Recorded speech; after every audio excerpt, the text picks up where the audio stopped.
حضرت ابو ہریرہ رضی اللہ تعالیٰ عنہ فرماتے ہیں کہ رسول اللہ صلی اللہ علیہ وسلم نے فرمایا،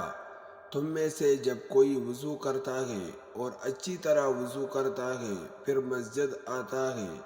اور اس کے گھر سے نکلنے کا سبب صرف نماز ہی ہوتی ہے، تو اس کے ہر قدم کے بدلے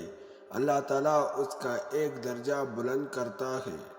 اور ایک گناہ مٹاتا ہے، یہاں تک کہ وہ مسجد میں داخل ہو جائے۔ حضرت عبداللہ ابن مسعود رضی اللہ تعالیٰ عنہ کہتے ہیں کہ عرض کیا گیا، اللہ کے رسول، آپ اپنی امت کے ان لوگوں کو قیامت کے دن کیسے پہچانیں گے جن کو آپ نے دیکھا نہیں ہے؟ آپ صلی اللہ علیہ وسلم نے فرمایا، وضو کے اثر کی وجہ سے ان کی پیشانی، ہاتھ اور پاؤں سفید